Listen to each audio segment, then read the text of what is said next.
तो very good morning all. Welcome to BSc institute. तो हमारी एमसीक्यू सीरीज जो यूनिट 7 से रिलेटेड चल रही है, आज हमारा लास्ट टॉपिक हम लोग इसका पढ़ने जा रहे हैं। जो लास्ट टॉपिक क्या बचा है? न्यूट्रिशन। ठीक है, फूड न्यूट्रिशन और माल न्यूट्रिशन से रिलेटेड जो भी क्वेश्चन है, ज़्यादातर हम लोग विटामिन के बारे में देखेंगे, कार्बोहाइड्रेट्स के बारे में देखेंगे, प्रोटीन्स के बारे में देखेंगे, किस तरीके की चीज़ें हमारे लिए ज़रूरी है, कौन कौन सी न्यूट्रिशन हमको ज़रूरत रहती है, इस तरीके के क्वेश्चन कैसे पूछे जा सकते हैं एमपीपीएससी में, उनको हम लोग डिस्कस करने वाले हैं। ठीक है, अगर 21 या 22 की बात करोगे तो इस तरीके से क्वेश्चन आपसे पूछे गए हैं प्रोटीन और विटामिन से रिलेटेड। ठीक है, तो ये इंपॉर्टेंट है आपके लिए, इसलिए ध्यान से समझना। जो भी क्लास में हम लोगों ने विटामिन को डिस्कस किया या जितने हम लोग याद कर सकते हैं उनको मेमोराइज कर लेना यहीं पे। ठीक है, घर पर हमको लेके जाना नहीं है वो सारी चीज़ें। ठीक है, स्टार्ट करें हम लोग पहले से हमारे क्वेश्चन के साथ। हम लोग यहाँ पे स्टार्ट करते हैं। पहला क्वेश्चन क्या बोल के रखा था? What is the chemical name of vitamin B12। तो इस तरीके के क्वेश्चन सबसे पहले आपसे पूछे जा सकते हैं। पहली चीज की हमको ये चीज पता करनी होगी कि टोटल विटामिन कितने हैं। टोटल विटामिन कितने हैं?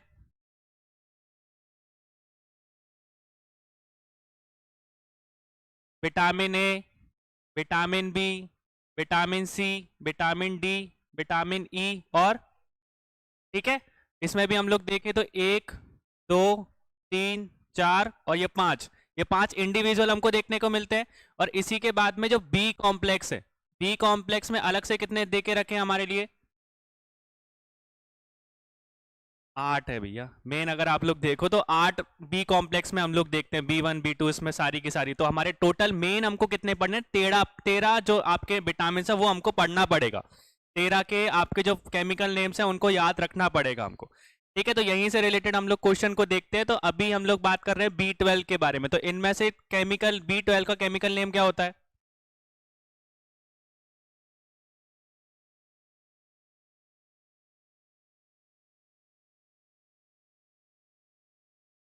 ठीक है, तो लोगों ने आंसर किया B12 जो है, B12 का फॉर्मूला केमिकल नेम क्या होता है हमारा? साइनो कोबैलियम। ठीक है, जिसमें हमारा कोबाल्ट जो है इंक्लूड रहता है इस विटामिन में। ठीक है, बाकी के 3 जो बचे उनके भी आंसर बताओ। पैंथोथेनिक एसिड किसको बोला जाता है? रेवोफेलिन किसको बोला जाता है? नाइसिन एसिड किसको बोला जाता है?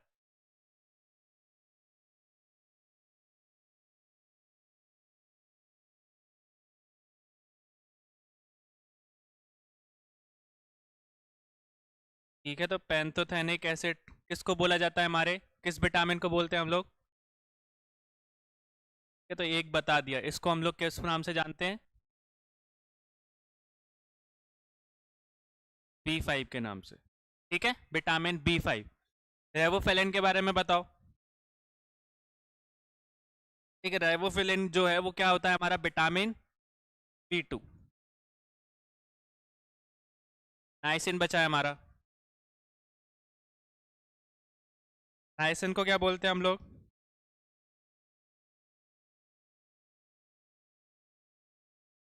नाइसिन B3 नहीं है। नाइसिन एसिड को क्या बोलते हैं हम लोग?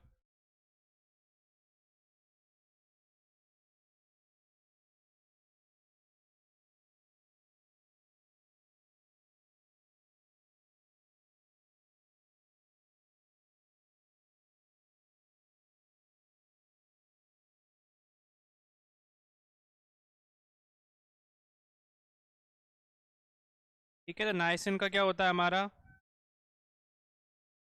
Vitamin B3। ठीक है, तो ये सारी की सारी चीज़ें हम लोगों को देखने को मिलती है। एक बार यहाँ पे चार्ट में देख लो आप लोग। तो चार्ट के हिसाब से हम लोग देखें तो विटामिन ए जो है, विटामिन ए का केमिकल नेम क्या होता है? रेटानॉल। और इसके कारण हमको कौन कौन सी डेफिशिएंसीज, दो मेन डेफिशिएंसीज जो हमको देखने को मिलती है, एक है नाइट ब्लाइंडनेस और एक हमारी साइलोफ्रेथिसलिया। फिर इसके बाद B1 की बात करते हैं तो B1 का केमिकल नेम क्या है हमारा? थायमाइन। उसके कारण कौन सी मेन डेफिशिएंसी होती है? तो बेरी। ठीक है, B2 की बात करते हैं तो B2 को क्या बोलते हैं हम लोग? उसके कारण हमको कौन सा देखने को मिलता है? तो इन्फ्लेमेशन ऑफ टंग से या माउथ से रिलेटेड जो बीमारियां होती हैं वो किसकी डेफिशिएंसी के कारण होती है? B2 की डेफिशिएंसी का। B3 की बात करते हैं तो उसको क्या बोलते हैं हम लोग? नाइसिन या नाइट्रोनिक एसिड के नाम से भी जानते हैं। उससे कौन सी मेन बीमारी हमको देखने को मिलती है? पेगोरा। फिर B5 की बात करते हैं तो B5 को हम लोग क्या बोलते हैं? पैंथोथेनिक एसिड, जिसके कारण हमको मसल में क्रैम्प देखने को मिलते हैं या फिटिक्स हम लोगों को जो बोल सकते हैं कि आते हैं, वो सारी की सारी किसके कारण आते हैं? B3 की डेफिशिएंसी के कारण। फिर वहीं पे हम B5 की डेफिशिएंसी के कारण, B6 की बात करें तो B6 की आपका केमिकल नेम क्या होता है, पैराडॉक्सिन। उसके कारण हमको एनीमिया, नौसिया, डिप्रेशन, ये सारी चीज़ें जो है, वीकनेस हमको जो मिलती है हमारे शरीर में देखने को, वो किसके कारण होती है, B6 के कारण। B7 को क्या बोलते हैं हम लोग, जो मेन हमारे हेयर और जो हमारे स्किन रहती है उसमें जो हमारी जिससे रिलेटेड जो बीमारियां होती हैं वो किस बीमार डेफिशिएंसी के कारण होती है, B7 के कारण। फिर B12 की बात करते हैं तो B12 को हम लोग क्या बोलते हैं, साइनोकोबैल्मिन, जो अभी हम लोगों ने देखा स्किन से रिलेटेड, पेल स्किन से या कॉन्स्टिपेशन जो होता है, ये इसकी डेफिशिएंसी के कारण। विटामिन सी का क्या होता है, एब्सॉर्बिक एसिड, जिसके कारण हमको स्कर्बी और एनीमिया हम लोगों ने ये देखा है। विटामिन डी को क्या बोलते हैं, कैल्सीफेरॉल, जिसके कारण रिकेट्स हमको देखने को मिलता है, बीन बीमारी। विटामिन ई को क्या बोलते हैं हम लोग, उसके कारण जो मसल और जो नर्व की डैमेज होता है वो सारी की सारी चीज़ें। और विटामिन के क्या होता है हमारा, फाइलोफिलिन, जिसके कारण हमको ब्लड क्लॉटिंग में लैग देखने को मिलता है कि ब्लड क्लॉट हो नहीं पाता है। तो किस डेफिशिएंसी के कारण होता है वो, विटामिन के कारण। तो ये मेन मेन हमारी चीज़ है, तो इनको अब जरूर आपको याद रखना पड़ेगा। ठीक है, तो मैंने आपको 13 बताया, तो इन 13 का केमिकल नेम और मेन मेन बीमारी आपको याद, एक बार रिवाइज कर लेना, एक बार पढ़ लेना। ठीक है, क्लियर है ये चीज़। नेक्स्ट देखो, विच विटामिन इज वाटर सॉल्युबल। तो अगर हम लोग विटामिन की बात करते हैं तो विटामिन हमको दो तरीके के देखने को मिलते हैं। ठीक है, तो सबसे पहले जो क्वेश्चन बोला वो क्वेश्चन को हम लोग देख ले कि जल के, बोल सकते हैं कि धनुष सनील जो विटामिन है वो कौन से हैं।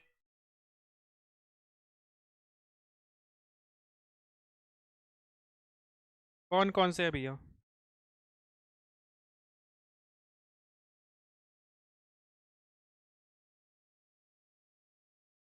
ठीक है, तो अब बताओ कि दो तरीके के विटामिन होते हैं, कौन कौन से होते हैं, एक वाटर सॉल्युबल और दूसरे, तो अब वाटर सॉल्युबल कौन कौन से होते हैं और फैट सॉल्युबल कौन कौन से होते हैं। बेटा वाटर सॉल्युबल की बात करें सबसे पहले, तो वाटर सॉल्युबल में कितने आते हैं, दो ही आते हैं ना। एक हमारा कौन सा आता है, विटामिन बी कॉम्प्लेक्स।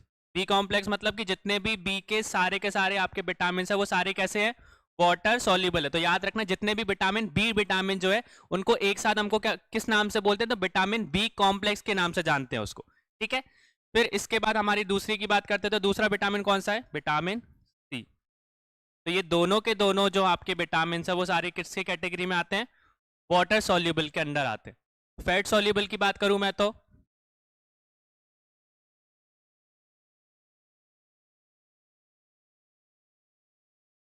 ठीक है, तो फैट सॉल्युबल में कौन कौन से विटामिन आते हैं, vitamin A, vitamin, vitamin, vitamin. ठीक है, तो ये दो तरीके के विटामिन को याद रखना, ऐसे क्वेश्चन आपसे पूछे जा सकते हैं कि कौन सा विटामिन वाटर सॉल्युबल है, कौन सा विटामिन फैट सॉल्युबल है।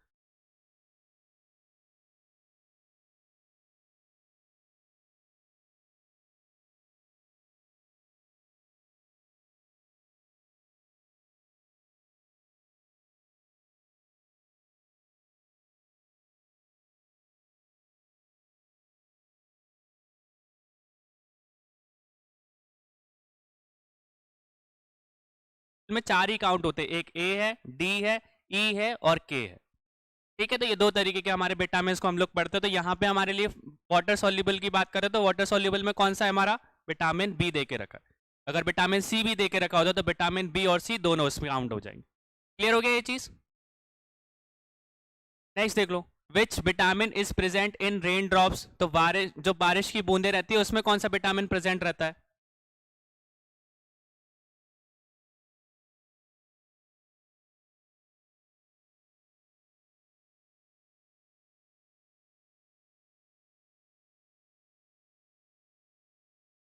कौन सा प्रेजेंट रहता है, जो बारिश की बूंदे रहती हैं उन बारिश की बूंदों में कौन सा विटामिन हमको देखने को मिलता है, तो विटामिन B12 जो है उसको हमको देखने को मिलता है। ठीक है, तो B12 को हम लोग किस केमिकल नेम से जानते हैं, अभी पढ़ा हम लोगों ने। ठीक है, तो ये चीज याद रखना, रेन ड्रॉप्स में कौन सा विटामिन प्रेजेंट रहता है, तो विटामिन B12।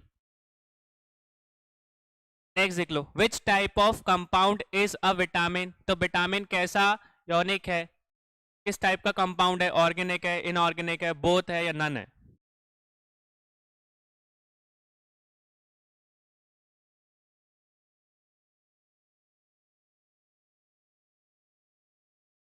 ठीक है, तो जो हमारे विटामिन्स रहते हैं उनको किस तरीके से बोला जाता है, कैसे कंपाउंड है वो? ऑर्गेनिक बोले जाते हैं, कार्बनिक बोले जाते हैं, या अकार्बनिक बोले जाते हैं?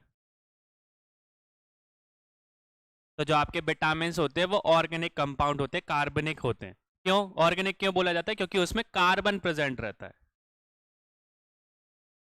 ठीक है, और जो विटामिन्स रहते हैं वो हमको लिटिल क्वांटिटी में, थोड़ी सी क्वांटिटी में चाहिए होते हैं, ज्यादा क्वांटिटी में इतने हमको इतना ज्यादा कंज्यूम नहीं करना है।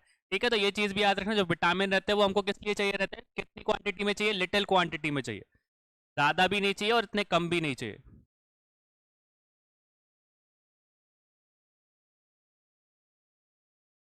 ठीक है, किस चीज के लिए इसका इस्तेमाल होता है? तो हमारी जो बॉडी का मेटाबॉलिज्म रहता है उसकी फंक्शनिंग के लिए हमारे विटामिन की जरूरत पड़ती है।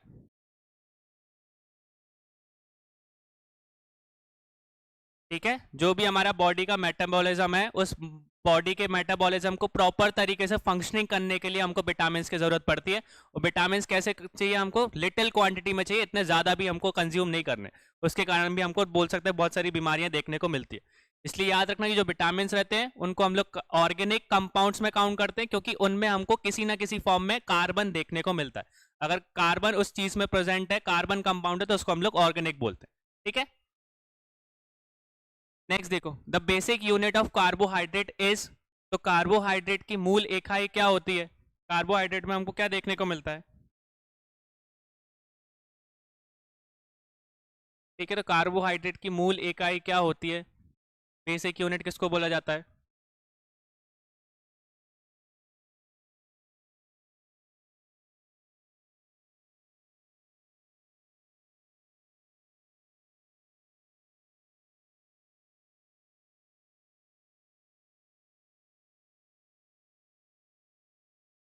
कार्बोहाइड्रेट की क्या होती है बेसिक इकाई? ठीक है, तो ये चीज याद रखना, जो भी आपके कार्बोहाइड्रेट रहते हैं उनकी एक बेसिक इकाई होती है जिसको हम लोग शुगर के नाम से जानते हैं, या सिंपल शुगर जो बोलते हैं। ठीक है, उस सिंपल शुगर को हम लोग किस नाम से जानते हैं? Mono saccharide.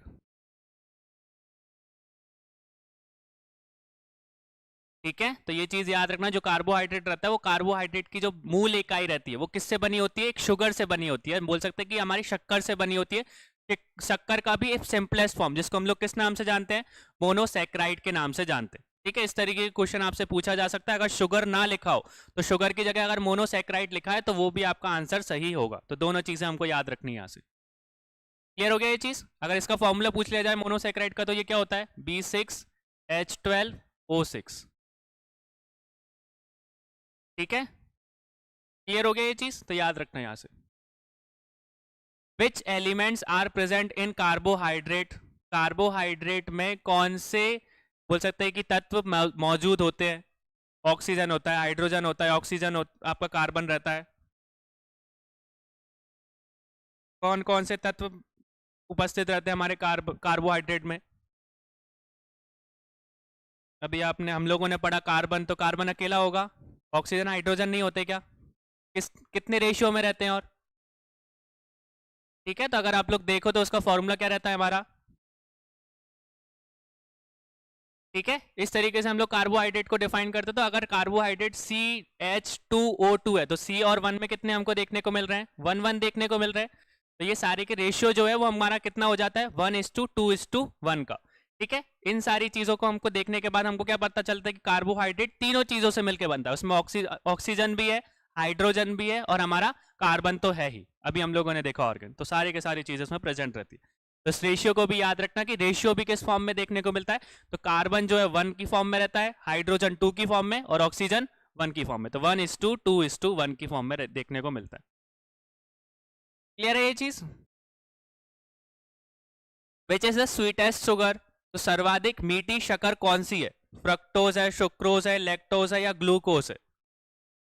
कौन सी शुगर सबसे ज्यादा मीठी मानी जाती है?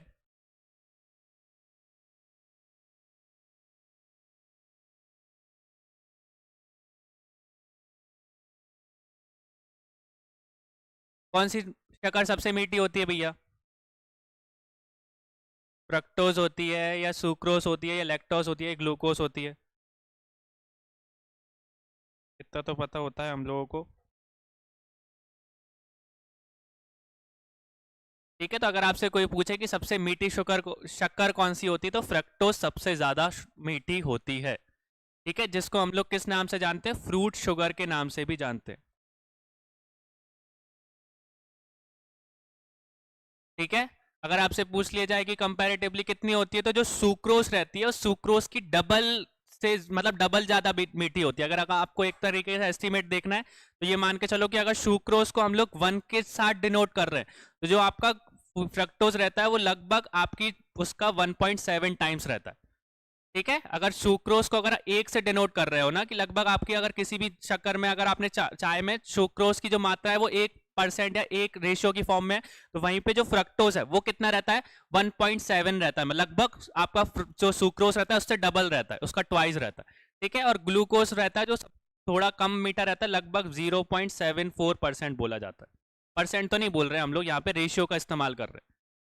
ठीक है, तो सबसे ज्यादा मीठी शक्कर कौन सी है हमारी? फ्रक्टोज। सबसे बीच की बोल सकते हैं कि हमारे जो घर पे हम लोग यूज करते हैं वो कौन सी होती है, जिसको हम लोग किस नाम से जानते हैं? टेबल शुगर के नाम से भी जानते हैं। ठीक है, ये दोनों चीजें भी याद रखना। आपसे पूछा जा सकता है कि कौन सी शक्कर को टेबल शुगर के नाम से जाना जाता है, तो हमारी सुक्रोज है। और फ्रूट शुगर के नाम से किसको बोला जाता है? फ्रक्टोज को। क्लियर हो गया ये चीज? हनी वगैरह में देखा हो तो हनी में कौन सी शक्कर देखने को मिलती है हम लोग? फ्रक्टोज। इसलिए आपको देखा होगा नेचुरल उसमें शुगर रहती है, तो आप मतलब वो ऑटोमेटिकली बहुत ज्यादा मीठा रहता है हनी। क्लियर हो गया? ये चीज से याद रखना। लगभग हमारी जो फ्रक्टोज रहती है वो सुक्रोज की डबल रहती है, ट्वाइस रहती है। नेक्स्ट देखो, in carbohydrate the ratio of H is C is to H is to O is. अभी हम लोगों ने देखा कि कार्बोहाइड्रेट में सी, एच और ओ का बोल सकते हैं कि रेशियो कितना होता है। अनुताप कितना देखने को मिलता है हमको? ठीक है, तो इसको डिस्कस कर चुके हैं। अभी हम लोगों ने देखा था कि इसका फॉर्मूला कार्बोहाइड्रेट को कैसे लिखते हैं हम लोग? CH2O की फॉर्म में देखने को मिलता है। C1 में कितने रहते हैं, सी में कितने रहते हैं, ओ में कितने रहते हैं? अगर इसको फॉर्म में देखोगे तो कितना आ गया हमारा? 1:2:1 की फॉर्म में। ठीक है, पहला कार्बन, दूसरा हाइड्रोजन, तीसरा ऑक्सीजन। तो क्या ऑप्शन सही हो जाएगा हमारा? ये वाला। ठीक है, नेक्स्ट देखो, from which source does the human body get instant energy. मानव शरीर सबसे जल्दी ऊर्जा किससे प्राप्त करता है? फैट से, हाइड्रो सॉरी विटामिन से, प्रोटीन से या कार्बोहाइड्रेट से?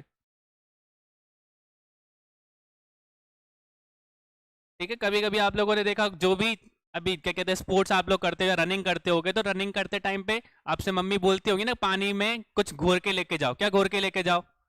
ग्लूकोज घोरती है कि नहीं घोरती? तो ग्लूकोज जो रहता है वो एक तरीके का कैसी रहती है? क्या रहता है? कार्बोहाइड्रेट ही रहता है कि नहीं होता? तो कार्बोहाइड्रेट बोल सकते हैं कि हमारी नॉर्मल चीज में किस तरीके से प्रेजेंट रहता है? शुगर की फॉर्म में देखने को मिलता है। ठीक है, तो सबसे पहला जो इंस्टेंट सोर्स रहता है, आप अगर देखोगे तो उसको हम लोग ग्लूकोज के नाम से जानते हैं। तो इस चीज से सबसे ज्यादा इंस्टेंट एनर्जी हमको देखने को मिलती है, तो वो ग्लूकोज ही होता है। ग्लूकोज एक तरीके से क्या होता है हमारा? कार्बोहाइड्रेट रहता है। कैसा कार्बोहाइड्रेट? सिंपल शुगर रहती है। ठीक है, अभी हम लोगों ने देखा कि जो ग्लूकोज रहती है उसकी मात्रा बाकी की शक्कर से कम रहती है कि नहीं रहती? तो हमारा ग्लूकोज को कंज्यूम करना बाकी शक्कर से कंज्यूम करने से थोड़ा इजी रहता है। ठीक है, तो अगर सुक्रोज देखोगे तो उसकी मात्रा थोड़ी ज्यादा है, फ्रक्टोज की तो बहुत ही ज्यादा है, ग्लूकोज की थोड़ी सी कम मानी जाती है। ठीक है, इसलिए वो बॉडी के लिए अच्छा माना जाता है। तो कभी भी आपको अगर इंस्टेंट एनर्जी चाहिए तो ग्लूकोज आप लोग लेते हो। अब बोल सकते हैं कि इलेक्ट्रोल भी एक तरीके से आते हैं, वो जब कंज्यूम करते हो तो वो एक तरीके क्या होते हैं? कार्बोहाइड्रेट होते हैं। उन कार्बोहाइड्रेट में भी कैसी रहती है? एक सिंपल शुगर आपकी ऐड रहती है, जिसको हम लोग ग्लूकोज के नाम से जानते हैं। क्लियर हो गया? तो ये चीज याद रखना कि सबसे इंस्टेंट सोर्स क्या रहता है? ग्लूकोज रहता है, और ग्लूकोज एक तरीके का क्या है आपका? कार्बोहाइड्रेट। क्लियर है ये चीज? नेक्स्ट देखो, which plant contains the highest amount of carbohydrate. तो कार्बोहाइड्रेट की सर्वाधिक मात्रा किस में होती है? इनमें से किस में होती है? मक्का में, आलू में, बाजरा में या गेहूं में?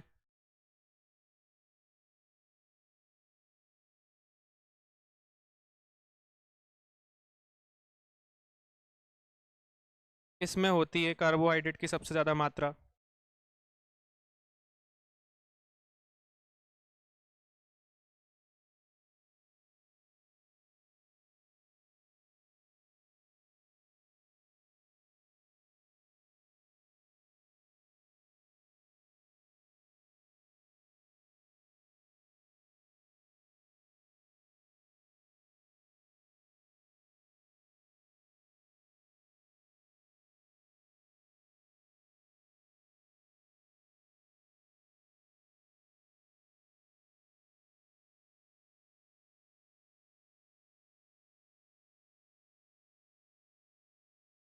ठीक है, अगर इसमें से हम लोग देखें तो किसमें सबसे ज़्यादा मात्रा हमको देखने को मिलती है, तो पोटैटो में हमको देखने को मिलती है।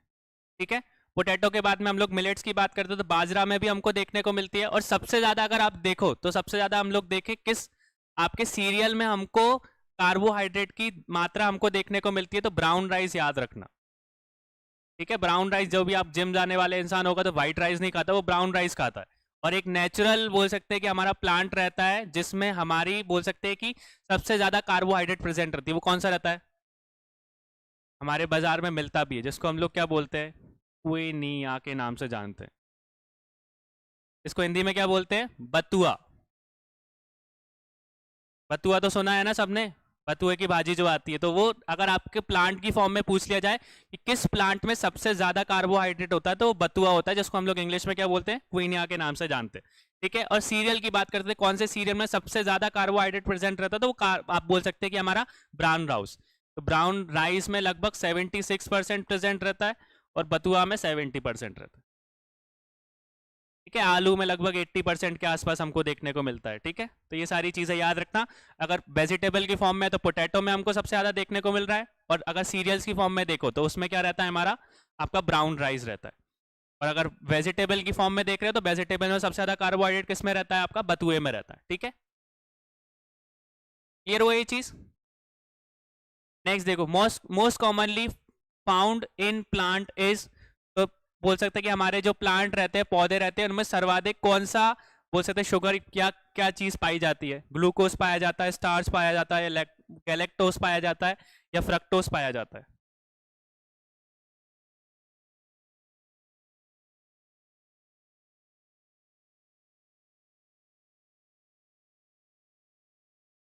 जो हमारे प्लांट्स रहते हैं उनमें सबसे ज्यादा क्या पाया जाता है, हमारा गैलेक्टोज पाया जाता है।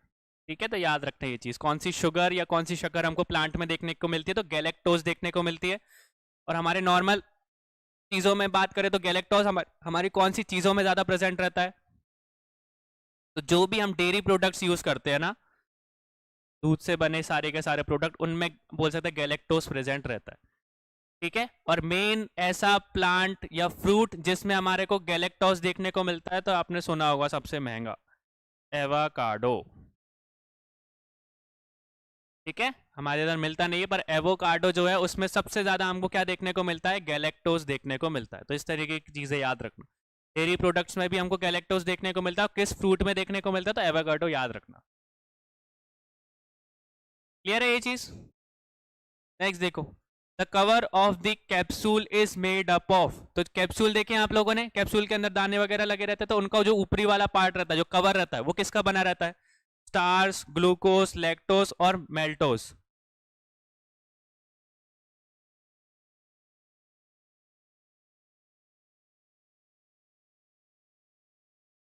ठीक है, तो ज्यादातर लोग क्या बता रहे हैं, स्टार्स बता रहे हैं। तो जो हमारा आउटर लेयर रहती है आपकी कैप्सूल की, वो किसकी बनी रहती है, दो तरीके के कैप्सूल आते हैं, एक तरीके का नहीं आता। कैप्सूल में भी आपका टाइप देखने को मिलता है, एक नॉन वेज में आते हैं, एक वेज में आते हैं। तो दो तरीके के आपको कैप्सूल के टाइप देखने को मिलते हैं। जो कैप्सूल के कवर रहते हैं वो दो तरीके से बनते हैं, एक हमारा वेज की फॉर्म में आता है, एक हमारी नॉन वेज की फॉर्म में आता है। नॉन वेज की फॉर्म में मतलब, वेज में हम लोगों ने देखा जो कवर है वो किससे बना रहता है, और जो नॉन वेज फॉर्म में रहता है, बहुत सारे जो आपके आज के टाइम पे जो कैप्सूल रहते हैं उनका बाहरी पार्ट किसका बना रहता है, जेलेटिन का बना रहता है। किसका बना रहता है, और जेलेटिन किससे बनता है, हमारा एक तरीके का एनिमल प्रोटीन है।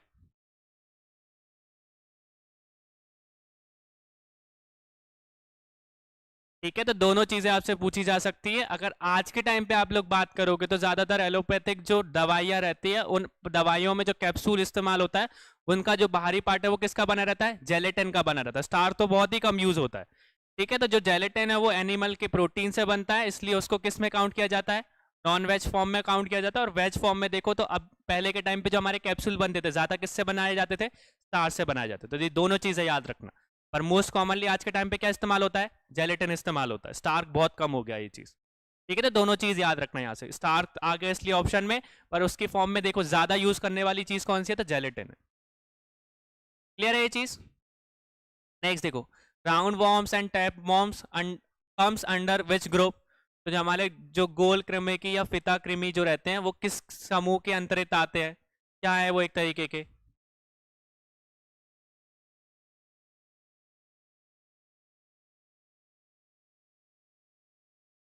राउंड बॉम्ब टैप बॉम्ब्स के बारे में देखा है ना, जो पेट में कीड़े वगैरह पड़ जाते हैं, वो उसकी बात कर रहे हैं। ये डीवॉर्मिंग के लिए हम लोग देखते हैं जो छोटे छोटे बच्चे रहते हैं सरकारी अस्पताल में डीवॉर्मिंग की दवाइयाँ दी जाती है, वो एक तरीके के क्या रहते हैं? तो वो एक तरीके के हमारे पैरासाइट्स रहते हैं, ठीक है, परजीवी रहते हैं वो सारे। ठीक है, राउंड बॉम्ब्स हो गया, टैप बॉम्ब्स हो गया, या लीस हो गया, जुए वगैरह जो पड़ते हैं ना, वो जुए भी किस कैटेगरी में आते हैं? पैरासाइट की फॉर्म में आते हैं। क्लियर हो ये चीज? नेक्स्ट देखो, which disease is caused bye protein deficiency? तो प्रोटीन की कमी से कौन सा रोग होता है भैया इनमें से?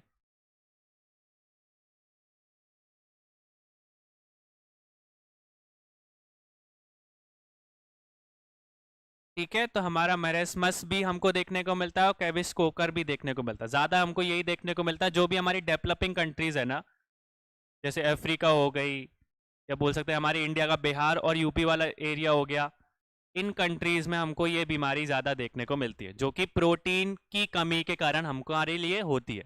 ठीक है, क्लियर हुआ ये चीज? नेक्स्ट देखो, pantothenic acid is a chemical name of which of the vitamin? अभी देखा हम लोगों ने।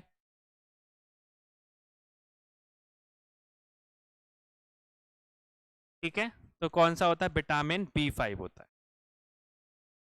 ठीक है, इस तरीके के क्वेश्चन हमको देखने हैं। नेक्स्ट देखो, न्यूट्राटिकल आर प्रोडक्ट विच कंटेंट? तो जो हमारे न्यूट्राटेटिकल्स जो उपलब्ध रहते हैं वो सारे किसकी कैटेगरी में आते हैं हमारे? न्यूट्रासिटिकल एक तरीके क्या है हमारे? न्यूट्रेटिव विटामिन मिनरल है, प्रोटीन है, फैटी एसिड्स है, या टॉक्सिक इफेक्ट्स है, या ड्रग इफेक्ट्स है?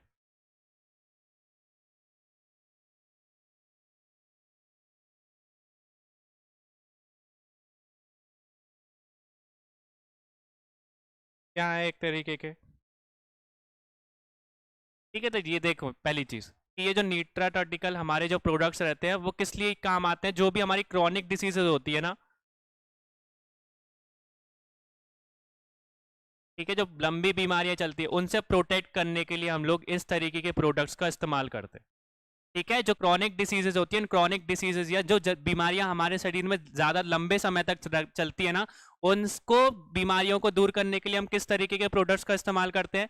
न्यूट्रासेटिकल्स हमारे एक तरीके के प्रोडक्ट्स आते हैं, उनका इस्तेमाल करते हैं। उनमें होता क्या है, ज्यादातर हमारे उसमें न्यूट्रेटिव उसमें प्रेजेंट रहते हैं और किसी तरीके के उसमें ड्रग्स हमको देखने को मिलते हैं।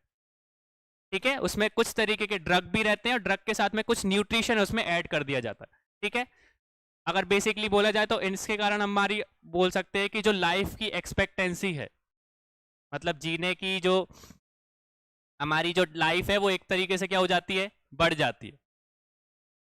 ठीक है, या बोल सकते हैं किसी को अपनी एज को कम करना हो, कि एजिंग की जो प्रोसेस है उसको स्लो करना हो, तो आपका बोल सकते हैं न्यूट्राटेटिकल्स जो प्रोडक्ट्स आते हैं उनको कंज्यूम करना शुरू कर देना। ठीक है, आपको लगे कि उम्र बढ़ रही है, उम्र को कम करना है, तो इस तरीके के जो प्रोडक्ट्स बाजार में आते हैं वो लेना स्टार्ट कर देना।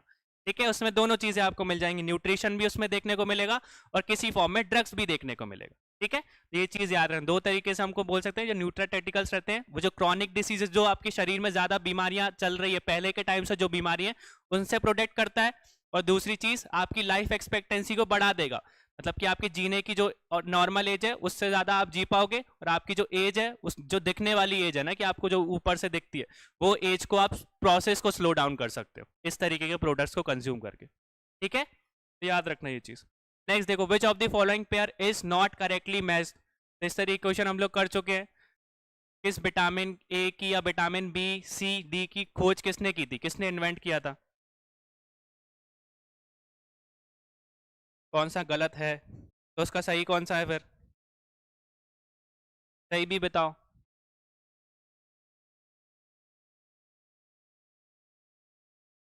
ठीक है, तो विटामिन डी जो है, विटामिन डी गलत दे के रखा है। विटामिन डी की भी खोज में कौन शामिल थे हमारे? मैक्यूलम थे। ठीक है,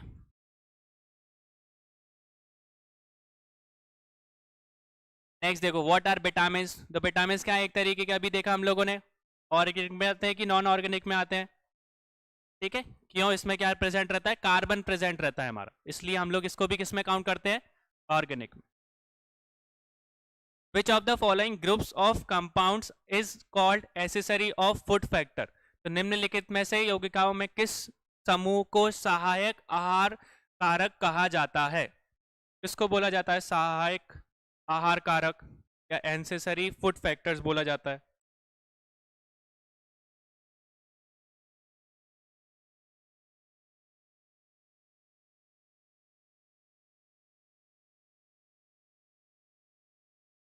ये किसको बोला जाता है? हमारे विटामिन को बोला जाता है। ठीक है, तो याद रखना ये चीज।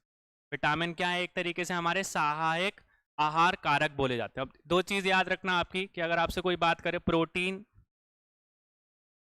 फैट्स और कार्बोहाइड्रेट, ये सारे के सारे कैसे होते हैं? आपकी फूड में मेन न्यूट्रिएंट्स होने चाहिए। ठीक है, ये तीनों की तीनों चीज किस में काउंट होती है? मेन न्यूट्रिएंट्स में काउंट होते हैं। जो न्यूट्रिएंट्स रहते हैं उनमें प्रमुख हमारे कौन कौन सी चीजें होनी चाहिए? प्रोटीन होने चाहिए, फैट्स होने चाहिए और साथ में हमारे कार्बोहाइड्रेट्स होने चाहिए। और अगर हम लोग किसकी बात करें? विटामिन की बात करें और मिनरल्स की बात करें, तो विटामिन और मिनरल्स क्या रहते हैं? हमारे सपोर्टिंग मिनरल्स रहते हैं।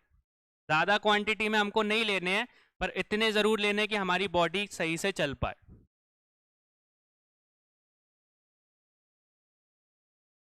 ठीक है, तो इस तरीके की क्वेश्चन आपसे पूछ लिया जाए कि न्यूट्रिएंट्स में मेन न्यूट्रिएंट्स कौन कौन से होते हैं, तो प्रोटीन, फैट्स और कार्बोहाइड्रेट एक तरीके के मेन न्यूट्रिएंट्स हैं, और विटामिन और जो मिनरल्स रहते हैं बाकी के, वो सारे एक तरीके से किसका रोल प्ले करते हैं? सपोर्टिंग आपके न्यूट्रिएंट्स का रोल प्ले करते हैं। इसलिए इनको ज्यादा क्वांटिटी में हम लोग लेते हैं और मिनरल्स और विटामिन को थोड़ी ही क्वांटिटी में हमको लेना रहता है। ठीक है, नेक्स्ट देखो, the use of polished rice in human diet causes the following disease, इसको भी हम लोग कर चुके। मानव आहार में पॉलिश किए गए चावल का उपयोग करने से क्या होता है? हमारे किस तरीके की बीमारी देखने को मिलती है? ठीक है, तो बेरी बेरी की हम लोगों ने देखा था कि अगर पॉलिश्ड चावल की बात हो गई या पॉलिश्ड आपकी दाल की बात आ गई, अगर वो आप पॉलिश्ड इन तरीके की चीजों को कंज्यूम कर रहे हो तो उसमें सारे न्यूट्रिएंट्स जो है वो क्या हो जाएगा? खत्म हो जाएगा। उस तरीके की चीजों को कंज्यूम करोगे तो आपको कौन सी बीमारी ज्यादातर हो सकती है? तो बेरी बेरी, जो कि एक तरीके की ऐसी बीमारी है, न्यूरोलॉजिकल बीमारी है, मतलब कि आपके नर्व्स, जो आपके सेंट्रल नर्वस सिस्टम है, उसको कमजोर कर देता है। ठीक है, नेक्स्ट देखो, the vitamin that helps in healing bonds are, तो घाव को भरने के लिए कौन सा सहायक विटामिन है? इस विटामिन को कंज्यूम करने से आपका बोल सकते हैं कि जो अगर आपको घाव लगा है तो वो जल्दी से भर जाएगा।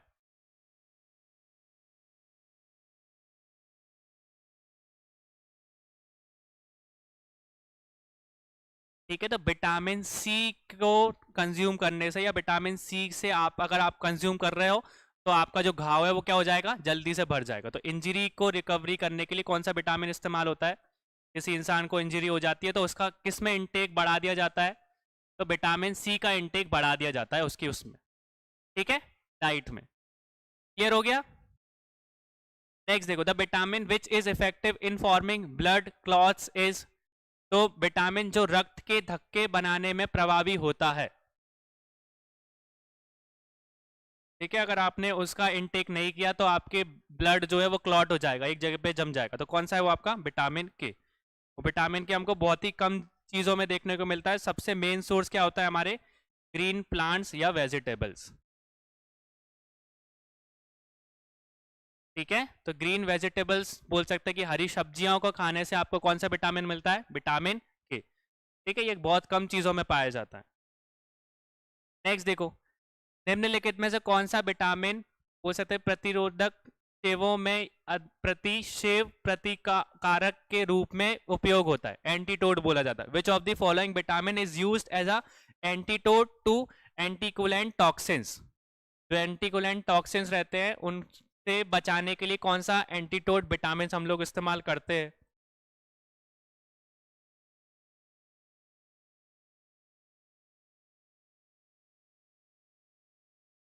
किसका इस्तेमाल करते हैं?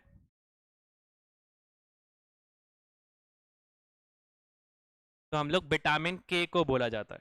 ठीक है, एंटीकोलन टॉक्सिन्स से बचने के लिए हम लोग किस एंटीटोड विटामिन का इस्तेमाल करते हैं? तो विटामिन के का। अब ये चीज भी याद रखना, विटामिन के भी हमको दो पार्ट में देखने को मिलता है, एक होता है K1 और एक होता है हमारा K2। K1 जो है वो हमको जो आपकी ग्रीन वेजिटेबल्स रहती है या ग्रीन प्लांट्स जो रहते हैं उनसे हमको देखने को मिलता है। और जो हमारा विटामिन K2 रहता है वो किस में प्रेजेंट रहता है? मीट में, एग में, और बोल सकते हो कि हमारे एक डेयरी प्रोडक्ट में भी प्रेजेंट रहता है जिसको हम लोग चीज के नाम से जानते हैं।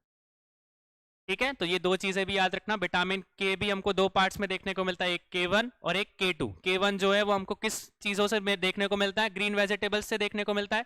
K2 जो है वो किससे देखने को मिलता है? तो ग्रीन मीट से, एग से।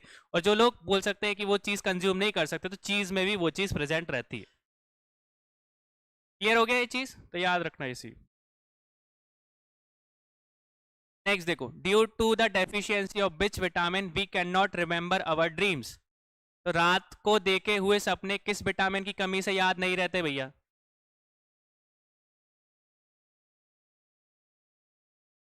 ठीक है, तो ये सबको पता है।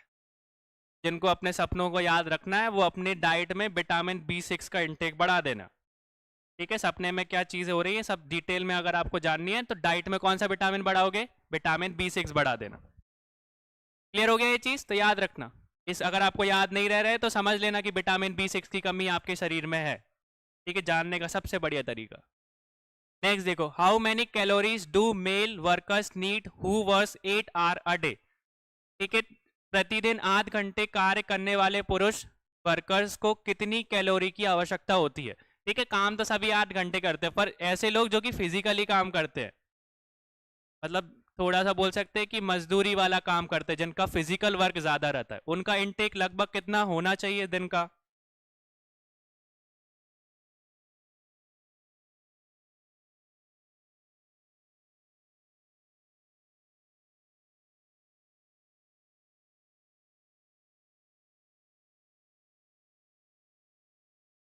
कितना होना चाहिए? ठीक है, लगभग बोल सकते हैं कि 3,000 के आसपास में होना चाहिए, या एग्जैक्ट बताऊं तो 3,500 होना चाहिए। ठीक है, जो फिजिकल वर्क कर रहे हैं, जो बोल सकते हैं कि मजदूरी टाइप के करते हैं, जिनका फिजिकल वर्क ज्यादा रहता है और 8 घंटे वो लगातार वो काम कर रहे हैं, तो लगभग उनकी बॉडी में कितनी कैलोरीज का इंटेक होना चाहिए दिन में? तो 3500 के आसपास होना चाहिए। तो 3500 या बोल सकते हैं कि 3,000 के आसपास हमारा आता है। ठीक है, अब आपसे नॉर्मल किसकी बात कर ली जाए? नॉर्मल इंटेक की बात कर ली जाए तो जो एडल्ट फीमेल की बात कर रहे हैं, तो एडल्ट फीमेल का लगभग अभी के रिपोर्ट के हिसाब से 2020 से 25 के बीच में अमेरिकन मतलब रिसर्च ने एक तरीके की रिपोर्ट सबमिट की है। उस रिपोर्ट में एक तरीके से ये दायरा बता के रखा है कि एडल्ट फीमेल और मेल का इंटेक कितना होना चाहिए। आप लोग गैस करो कितना होना चाहिए फीमेल में और मेल में? फीमेल में कितना इंटेक होना चाहिए मिनिमम से मैक्सिमम, और एडल्ट में कितना होना चाहिए? ये अभी की रिपोर्ट के हिसाब से बता रहे हैं हम लोग। ये पढ़ा है ना हम लोग ने एनसीईआरटी में, तो वो पुराने रिपोर्ट्स के हिसाब से बताया था। अभी नई की रिपोर्ट के हिसाब से हमारा इंटेक कितना होना चाहिए? तो फीमेल में जो एडल्ट हैं उनका इंटेक होना चाहिए 1600 से 2400 के बीच में। ठीक है, और जो मेल है उनका कितना होना चाहिए? 2200 से 3000 के बीच।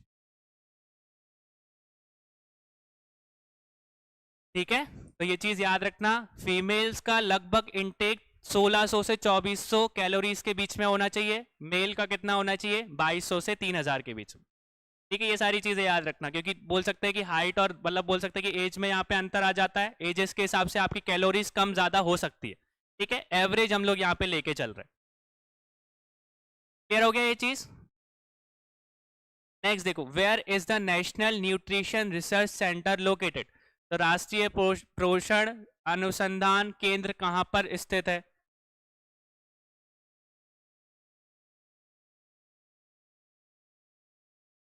ठीक है, जिसको याद रखना कि NIN के नाम से भी जानते हैं, नेशनल इंस्टीट्यूट ऑफ न्यूट्रिशन। ठीक है, दोनों नाम से बोला जाता है। आपका राष्ट्रीय पोषण अनुसंधान केंद्र के नाम से भी है और नेशनल इंस्टीट्यूट ऑफ मतलब न्यूट्रिशन के नाम से भी हमको जानने को दिखता है। कहाँ पर स्थित है ये? तो ये हैदराबाद में है भैया। ठीक है, हैदराबाद के तेलंगाना वाले रीजन में हमको नेशनल इंस्टीट्यूट ऑफ न्यूट्रिशन देखने को मिलता है। ठीक है, दोनों नाम याद रखना। नेक्स्ट देखो, what is called table sugar.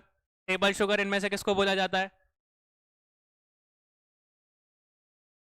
नहीं भैया, पहले ही आंसर गलत बता दिया, अभी हाल ही पढ़ा है हम लोगों ने।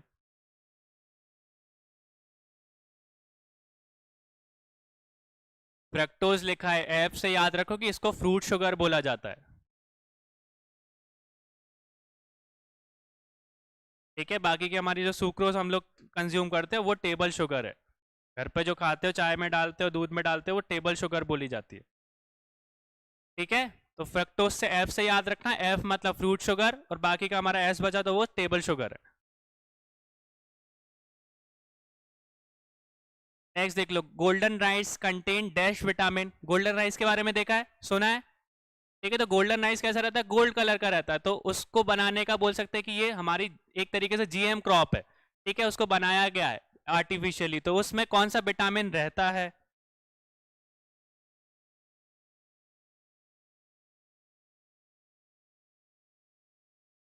ठीक है, तो कौन सा विटामिन रहता है उसमें? विटामिन ए रहता है। और कौन सा मेन मिनरल उसमें पाया जाता है? गोल्डन राइस में कौन सा ऐसा मेन मिनरल है या न्यूट्रिएंट्स है जो कि उसमें पाया जाता है, जिसके कारण वो ज्यादा फेमस है? बताओ जल्दी से। और कौन सा देश सबसे ज्यादा लार्ज नंबर में गोल्डन राइस को उगाता है? हमारे इंडिया में उसकी खेती नहीं होती, कल्टीवेशन नहीं होती उसका, हमारे ऊपर बोल सकते हैं कि अभी तरीके से हमको वो दे के नहीं रखी है परमिशन। पर कौन सा देश है जो कि ज्यादा क्वांटिटी में गोल्डन राइस को बनाता है और बेचता है, एक्सपोर्ट करता है? बनाता मतलब कि उगाता है।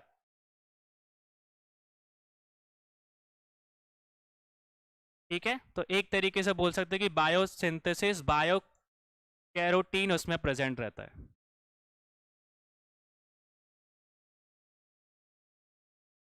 ठीक है, एक तरीके का मिनरल जो कि गोल्डन राइस में सबसे ज्यादा पाया जाता है वो कौन सा है? बायो कैरेटीन, जो कि किस तरीके से बनाते हैं? वो बायोसिंथेसाइज करके उसको बनाते हैं।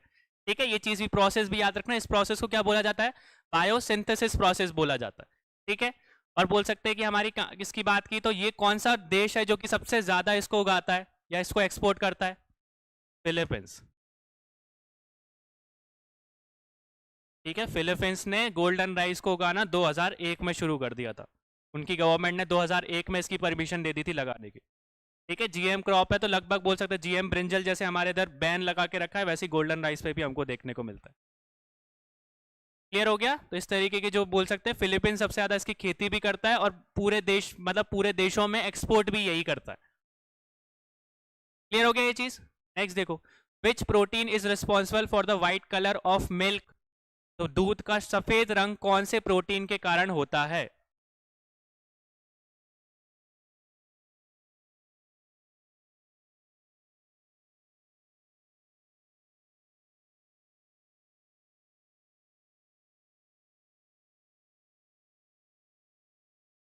ठीक है, किसके कारण होता है?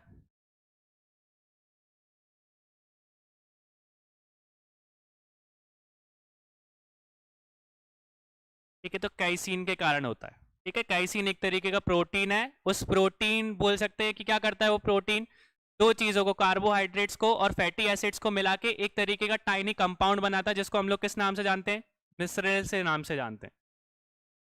ठीक है, ये टाइनी कंपाउंड मिसरेल्स जो आपकी दूध में प्रेजेंट रहता है, जब लाइट इसके ऊपर पड़ती है ना, तब आपको कलर कैसा देखने को मिलता है? व्हाइट कलर का देखने को मिलता है। ठीक है, ये चीज याद रखना कि जो हमारा आपका क्रेसीन एक तरीके का जो प्रोटीन है, वो प्रोटीन क्या करता है? एक तरीके से सिंथेसाइज करता है दो चीजों को, एक कार्बोहाइड्रेट को और उसके अंदर के फैटी एसिड्स को। वो दोनों की कॉम्बिनेशन जो, या दोनों की जो प्रोसेस रहती है, उस प्रोसेस के कारण एक तरीके का टाइनी पार्टिकल देखने को मिलता है। उस टाइनी पार्टिकल का नाम क्या है? मिसेल्स। और उस टाइनी पार्टिकल या मिसेल के कारण ही जब लाइट इसके ऊपर पड़ती है तो आपको कलर कैसा देखने को मिलता है? व्हाइट कलर देखने को मिलता है। ठीक है, तो दोनों चीजें याद रखना। आपका प्रोटीन पूछ लिया जाए तो कौन सा प्रोटीन है आपका? कैसीन प्रोटीन है। और वो पार्टिकल कौन सा है जिससे लाइट रिफ्लेक्ट करके आपको कलर व्हाइट देखने को मिलता है? तो उसको क्या बोलते हैं हम लोग? मिसेल्स के नाम से जानते हैं। ये दोनों चीजें याद रखना यहाँ से। ठीक है, ज्यादा ब्रीफ में नहीं पढ़ रहे, पर ये दोनों चीजें बहुत है आपके लिए। क्लियर है ये चीज? नेक्स्ट देखो, फ्रक्टोज और ग्लूकोज दोनों मिलकर क्या बन जाते हैं? फ्रक्टोज और ग्लूकोज को अगर मिलाया जाए तो जो क्या बनाता है हमारा?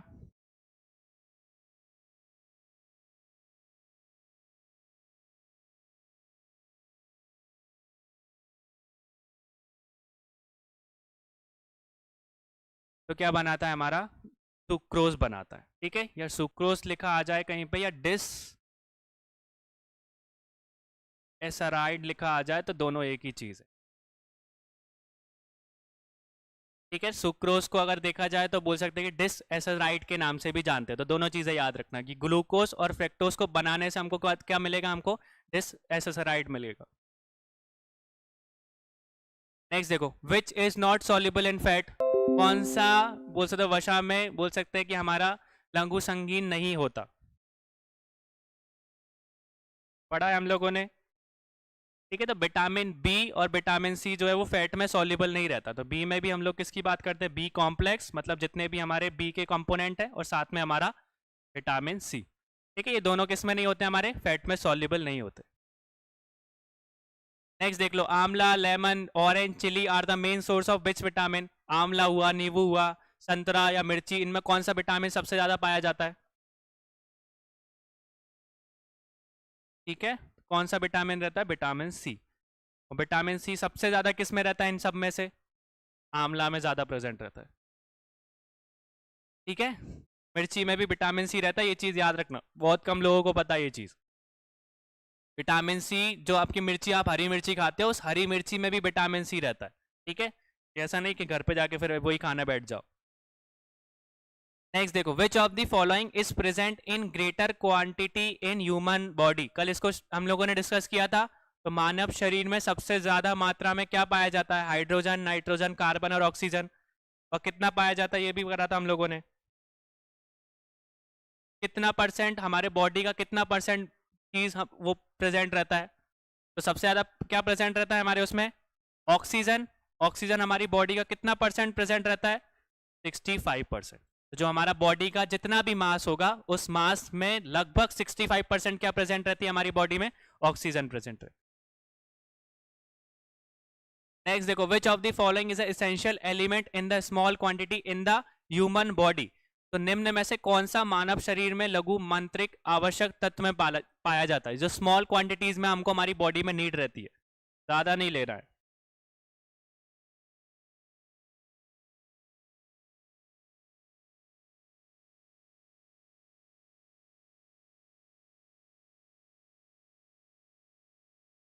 कौन सी चीज हमारी बॉडी में हमको कम मात्रा में लेना रहता है, स्मॉल क्वांटिटी में हमारे उसके लिए जरूरत होती है, तो कौन सा है हमारा, जिंक है।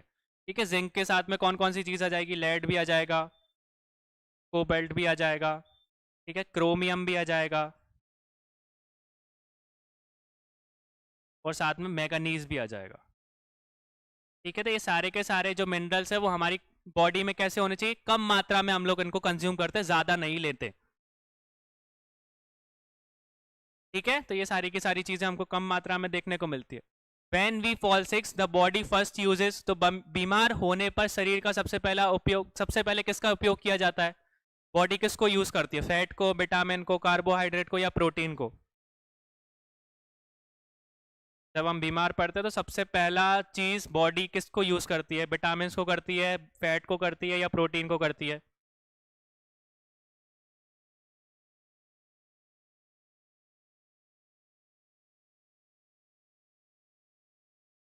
किसको करती है, तो सबसे पहले जो आपके फैट रहते हैं ना, उनको करती है।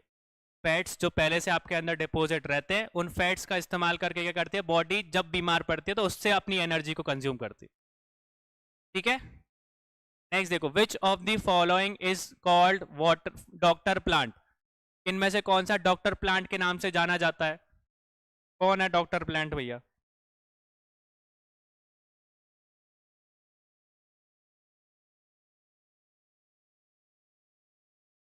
किसको बोला जाता है, तुलसी, आंवला, नीम, किसको बोला जाता है।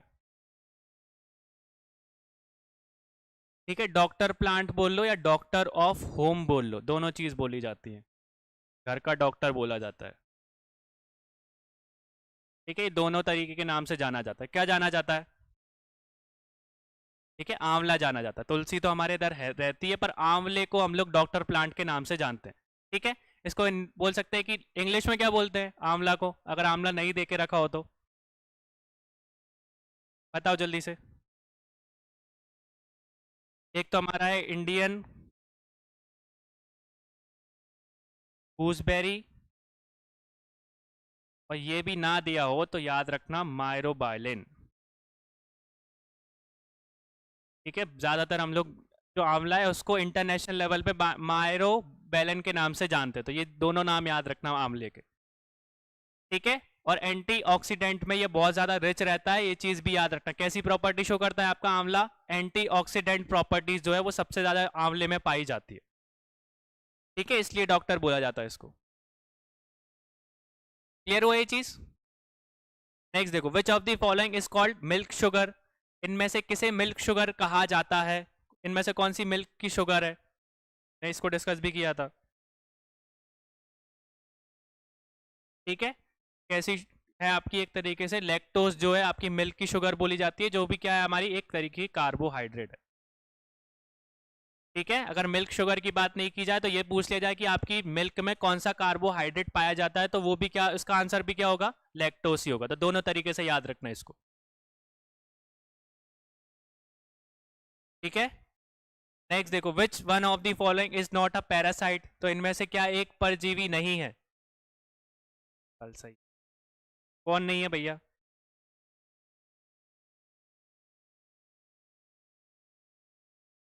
ठीक है, तो देख के ही पता चल रहा है, कौआ नहीं है भैया। कौआ एक तरीके का पैरासाइट नहीं होता। नेक्स्ट देखो, the colour of iodine is, iodine का कलर कैसा होता है?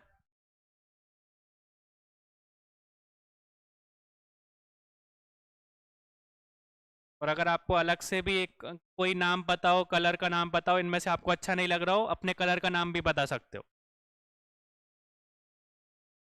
आयोडीन का कलर कैसा होता है?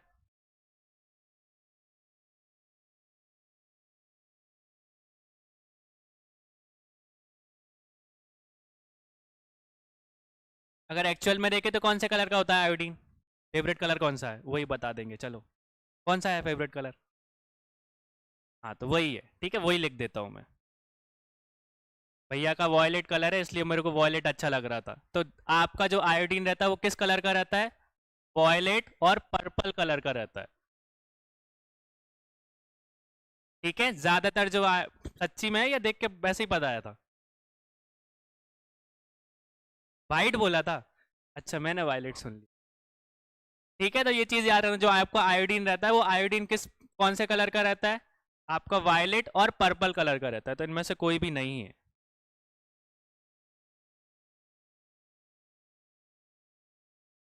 ठीक है, चेंज कर लेना आज से कलर, व्हाइट से वॉयलेट और पर्पल पे चले जाओ।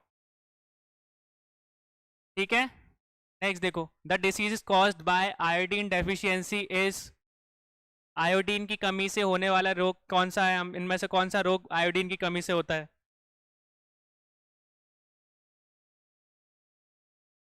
ठीक है, तो मेसोफेगस जो है एक तरीके से घेगा जो है वो किसके कारण हमको देखने को मिलता है? आयोडीन की कमी के कारण देखने को मिलता है। नेक्स्ट, एक तरीके से बोल सकते हैं कि हमारे बॉडी में मतलब वीकनेस एक टाइप की बोल सकते हो घेगा, इसमें जैसे फिटिक टाइप का या मतलब लीजनेस एक तरीके से रहती है आपकी। ठीक है, आयोडीन की कमी से होता है। Which of the following vitamin help in blood clotting in human? तो ब्लड क्लॉटिंग में बोल सकते हैं कौन सी विटामिन का इस्तेमाल किया जाता है? पढ़ लिया है इसको हम लोगों ने। कौन सा है हमारा?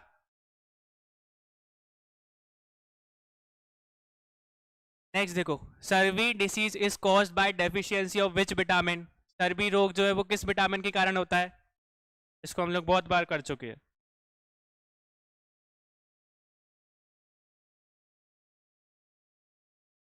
ठीक है, तो विटामिन सी के कारण होता है।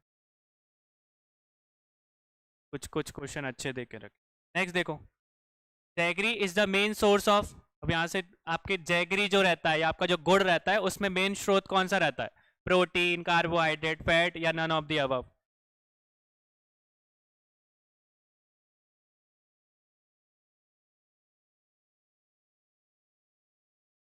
मेन सोर्स की बात कर रहे हैं।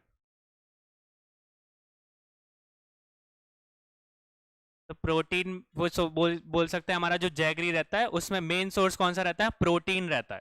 ठीक है, प्रोटीन के साथ में कुछ विटामिन भी उसमें ऐड रहते हैं और मिनरल्स भी हमको देखने को मिलते हैं।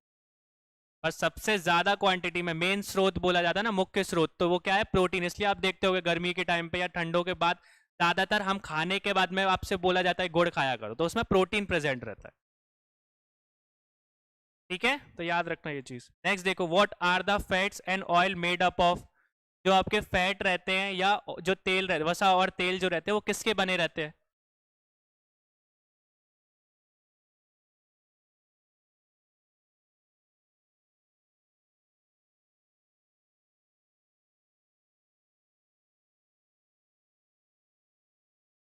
किसके बने रहते हैं? ठीक है, अगर आपसे मेन पूछा जाए ना कि जो आपके फैट्स है या ऑयल है वो किसके बने रहते हैं, तो मेन आपका क्या है? आपका ट्राई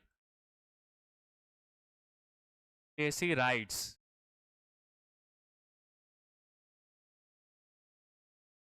ठीक है, मेन कंपोनेंट क्या होता है आपके फैट्स का या ऑयल का? उसको हम लोग किस नाम से जानते हैं? ट्राई ग्लिसराइड के नाम से जानते हैं।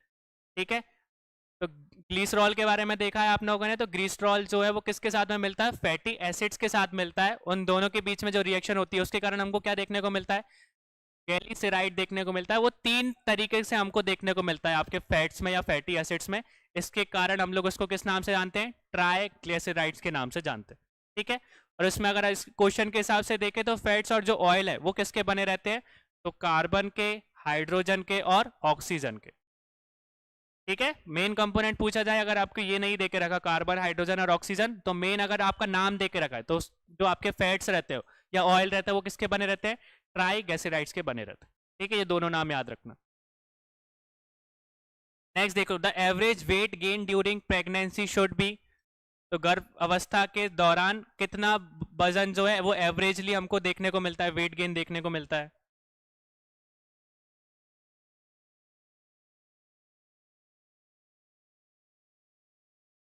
कितना देखने को मिलता है?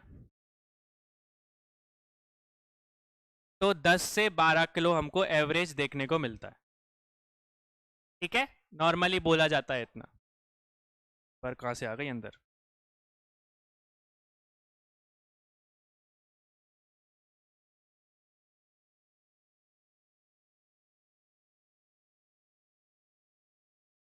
नेक्स्ट देखो, which of the following is called sunshine vitamin? तो निम्न में से किसे धूप विटामिन के नाम से जाना जाता है? ये तो सिंपल सा क्वेश्चन है।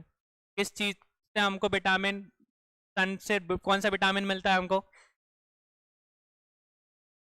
ठीक है, विटामिन डी मिलता है।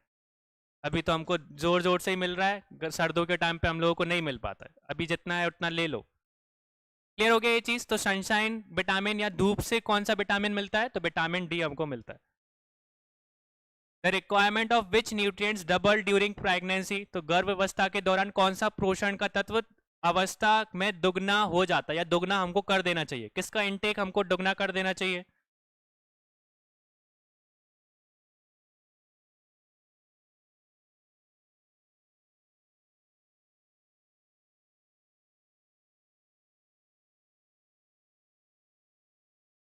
किसका इंटेक सबसे मतलब डबल कर देना चाहिए? सबसे ज्यादा इंटेक हमको किसका करना चाहिए? आयरन का करना चाहिए।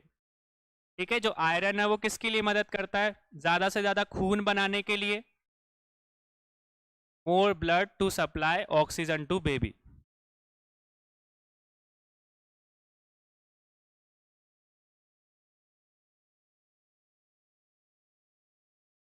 ठीक है, तो ये चीज याद रखना कि आयरन का इंटेक हम लोग लगभग डबल कर देते हैं उस टाइम पे, क्योंकि हमको ज्यादा ऑक्सीजन की जरूरत पड़ती है, तो ज्यादा ब्लड बनेगा और उस ब्लड के कारण ऑक्सीजन जो है वो बन के किसके पास पहुंच जाएगी? बच्चे के पास पहुंच पाएगी। तो ये चीज याद रखना। ठीक है, और उसमें भी हम लोग देखें आयरन में भी कौन सा, अगर आपसे पूछ ले कौन सा विटामिन उसमें यूज होता है, तो हमारा कौन सा यूज करते हैं हम लोग? फॉलिक एसिड का इस्तेमाल करते हैं, या फॉलेट के नाम से जिसको बोला जाता है। ठीक है, फॉलिक एसिड कौन सा विटामिन बोला जाता है? Vitamin B9। ठीक है, तो B9 जो है उसका इंटेक हमको बढ़ाना रहता है, उसमें हमारा सब मतलब बोल सकते हैं कि एक तरीके से कवर हो जाता है। स्पेसिफिक पूछा जाए तो आयरन, नहीं पूछा जाए विटामिन की फॉर्म में देखे जाए तो विटामिन B9। ठीक है, विटामिन B9 भी नहीं देख रखा हो तो फॉलिक एसिड या फॉलेट, ये दोनों चीजें आप याद रखना। क्लियर हो गया ये चीज? नेक्स्ट देखो, हमारा kwashiorkor disease is caused by the deficiency of which of the following? किसके कारण हमको देखने को मिली थी? कर लिया ये हम लोगों ने। किसकी कमी के कारण होता है ये कारण? तो प्रोटीन की कमी के कारण। नेक्स्ट देखो, lactobacillus plays a special role in, lactobacillus किसके विशेष भूमिका निभाता है?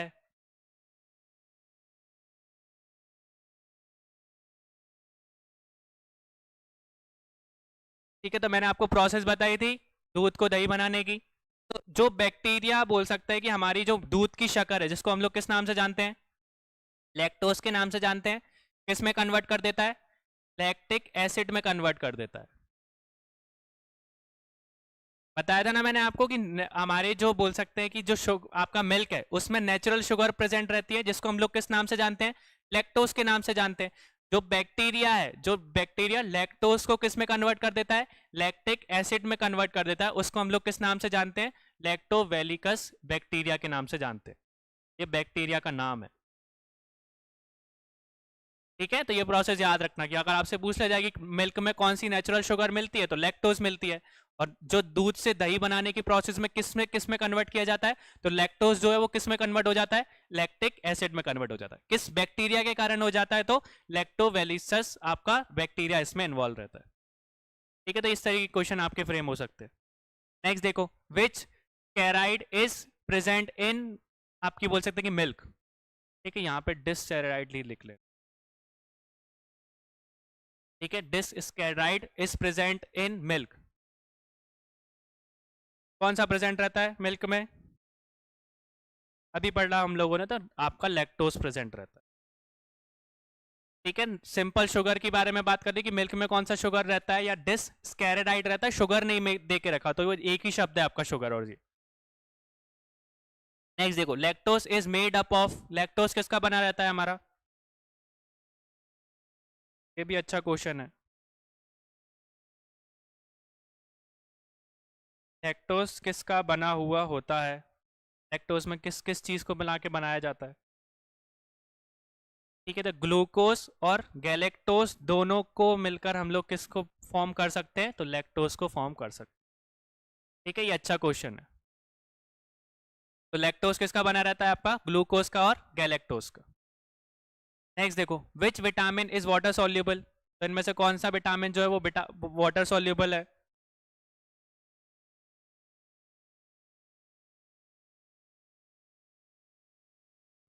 ठीक है, तो अभी तक हम लोग पढ़ते आ रहे हैं विटामिन बी और सी जो है वाटर सॉल्युबल है, बाकी के सारे किस में आते हैं? आपके फैट सॉल्युबल में आते हैं। Nausea among pregnant woman can be reduced by, तो गर्भवती महिला के बीच में जी मचलाने को कम करने के लिए किसका सेवन किया जाता है? इनमें से कौन सी चीज हम लोग यूज करें अगर किसी भी महिला को नौसिया हो रहा है, तो प्रेग्नेंट वुमन को नौसिया हो रहा है तो?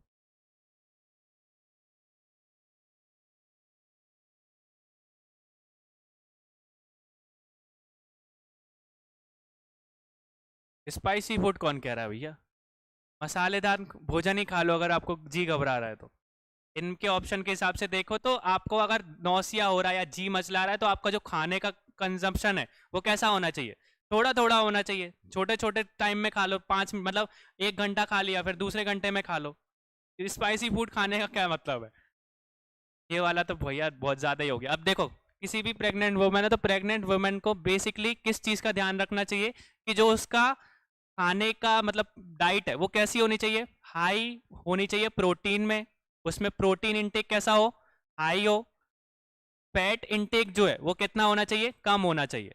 और ऐसा खाना खाना चाहिए जो कैसा हो? इजी टू डाइजेस्ट हो। ठीक है, तो मेन चीज़ उनको क्या ध्यान रखना चाहिए? तो जो भी वो खाना कंज्यूम कर रही है उस खाने में कैसा होना चाहिए? प्रोटीन इंटेक ज़्यादा होना चाहिए, साथ में जो फैट है मतलब फैट है उसमें क्या होना चाहिए? कम होना चाहिए। और ऐसा खाना खाना चाहिए जो कि इजीली डाइजेस्टेबल हो। ठीक है, इसलिए उस टाइम पे हम लोगों को देखने को मिलता है जी मचलाने वाली चीज़ उस टाइम पे ज़्यादा उस टाइम पे होती है। क्लियर हो गया? तो इन सब ऑप्शन के हिसाब से हमारा स्मॉल एंड फ्रिक्वेंट मील्स है कि छोटे छोटे और लगातार भोजन 1-1 घंटे में 2-2 घंटे में खाते रहना चाहिए। क्लियर हो गया ये चीज़? तो ये चीज़ याद रखना। नेक्स्ट देखो, organic food are consider better for us because they, कार्बनिक खाद हमारे लिए बेहतर माने जाते हैं, क्यों माने जाते हैं? इनमें से कौन सा ऑप्शन सही है? Depends on chemical for pleasant smell, are expensive to buy, कि भैया खरीदने में महंगे होते हैं इसलिए इनको खरीद लेना चाहिए, या बोल सकते हैं grown in green house to kept free from environment pollutant की ग्रीन हाउस इफेक्ट के फॉर्म में ये उगते हैं, या grown without using artificial parasites and बोल सकते हैं कि हमारे फर्टिलाइजर्स। ठीक है, तो इनमें बोल सकते हैं कि हमारे कीटनाशक का और खादों का बहुत कम इस्तेमाल किया जाता है, तो इसलिए ये जो ऑर्गेनिक फूड है वो कैसे होते हैं, अच्छे होते हैं। तो आज के टाइम पे आप लोग देखो कि मेट्रो सिटीज़ में यही ट्रेंड चल रहा है कि सब मॉल में जाते हैं ऑर्गेनिक फूड लेके आते हैं।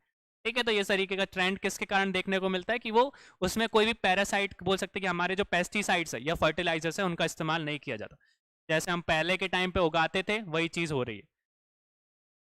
नेक्स्ट देखो, which of the following help in converting trypsinogen into ट्राइसिन।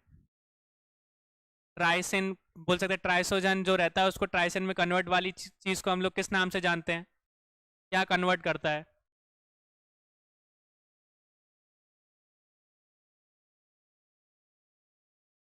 क्या कन्वर्ट करता है? तो हमारा बोल सकता है कि एंट्रोकिसिन कन्वर्ट करता है, जो कहाँ पर, जो कौन एक्सक्रीट करता है, तो हमारा इंटेस्टाइन में हमको देखने को मिलता है, एक्सक्रीटेड बाय इंटेस्टाइन।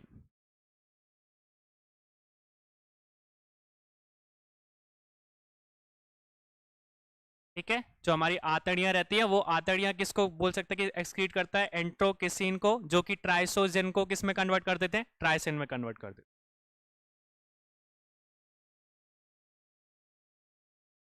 नेक्स्ट देखो, the first indicator of protein energy mall nutrition is. तो अगर प्रोटीन ऊर्जा कुपोषण का पहला सूचक क्या है, कैसे पता चलेगा आपको कि आप प्रोटीन इंटेक आपकी बॉडी में कम ले रहे हो?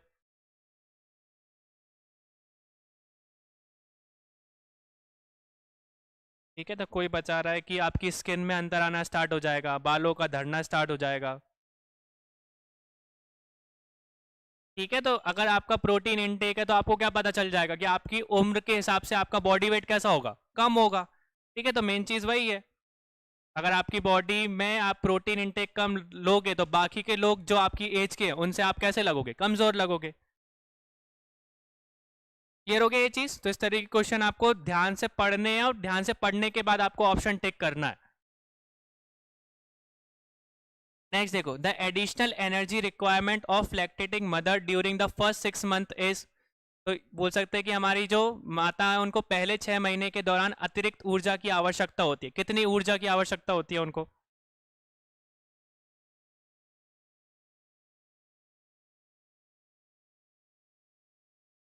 ज़्यादा ही बता दिया।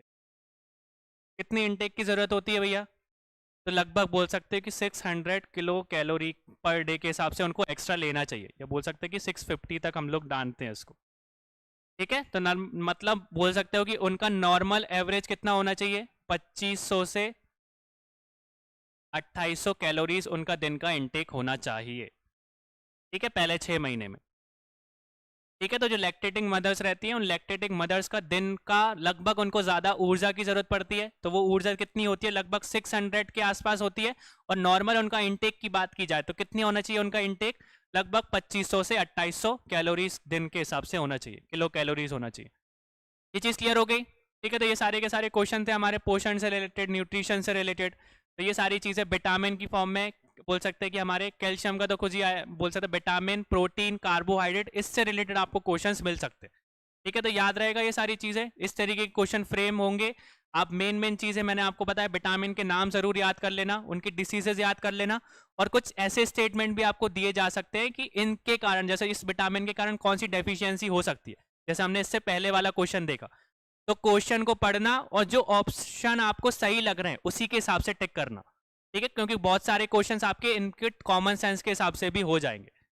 ठीक है, तो ज़्यादा दिमाग मत लगाना, ज़्यादा दिमाग के चक्कर में आप जो सिंपल क्वेश्चन है उसको भी आप गलत करके आ जाओ। तो पहले सिंपल माइंड से सोचना, फिर इसके बाद दिमाग बोल सकते हैं कि थ्योरी लगाने की कोशिश करना उसमें। ठीक है, क्लियर है ये चीज़? Thank you.